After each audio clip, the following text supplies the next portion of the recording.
Guys, I'm gonna make a prediction, a bold prediction. This year will be the year that Marquise Hollywood Brown has a 1,000 yard season. I really don't have any information to back that up. Again, we just have to wait and see. But in my opinion, I think that he's in a position where he could really, really take advantage of the position the Ravens are in right now. I know a lot of people are saying that he's going to take a back seat and Rashad's the number one. But again, Rashad, he's still a rookie, and he might come in and have a Justin Jefferson type impact for the Ravens. But maybe not. I mean, it's still yet to be seen. I hope he has the same impact that Justin Jefferson had on the Vikings, but we don't know yet. But one thing I do believe, the way I think this is going to play out, I think this is going to play out really well for Hollywood Brown if he takes advantage of it. Many Ravens fans, including myself, are constantly critiquing Hollywood and saying that he wasn't, playing up to par with what we would have liked for him to do, and playing up to par for what we think a true number one receiver should do.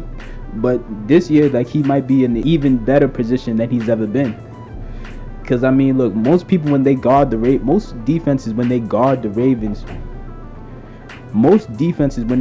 Ravens, they only do one-on-one coverage anyway. So now if you have a situation where you got Mark Andrews eating up the middle, you got Rashad Bateman on one side, you got Sammy Watkins that might be thrown in there, and then you got Hollywood as the guy on the other side ready to take the top off.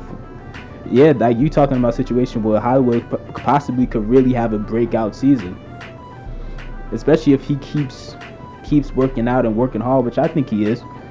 And when I seen the video of him, Lamar, and Mark Andrews, or him, Lamar, and Antonio Brown, it does remind me that not only do I think he is actually working hard over the off season, I do think he's serious about trying to get to that next step. And something that I think is very underrated is just how much chemistry can just be built over time. Him and Lamar already got along anyway, but when you add another year of experience to Marquise Brown's belt, because this is going to be his third season, this is going to be Lamar's fourth season, you're putting Hollywood in a position where he might really make a unexpected leap forward that I don't think a lot of people are really expecting from him. I've been saying since the offseason started that if Hollywood can become as reliable in the regular season as he is in the playoffs, then he would easily get 1,000 yards. He would have easily had 1,000 yards even last year. Even though we're not a pass-heavy team, he still got 100 targets last year, but he only caught 58 of those passes. This year, he has to take that leap forward, and I'm gonna give him the benefit of the doubt and assume that he recognizes that.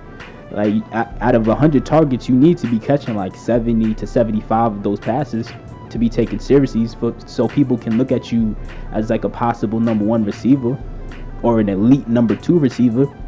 So I do think Hollywood's gonna be in a position where this might be the best opportunity to take that leap forward. Because even though Mark Andrews is Lamar's favorite target as it stands right now, him and Hollywood have been building up chemistry. So if everything can come together, and if Greg Roman could call more passing plays or allow Lamar to take more control of the offense and play calling when he's on the field so they can create more passing plays, I do think we could see a scenario where Hollywood has 1,000-yard season. I think this year Hollywood might get as high as 125 to 150 targets this year. And out of those 125 to 150 targets, I think he might get around 70 to 80 catches and around 1,000 to 1,200 yards, man. That's a bold prediction. It's yet to be seen, but again, I'm just gonna put it out there now, because even if Rashad Bateman comes right out the gate and just balls out, that's still gonna put Hollywood in a position where he could take advantage. Because even if he's in the number two position by default, because of how much attention Rashad is gonna start getting, Hollywood's gonna still be in a position where he's getting a lot of one-on-one coverage.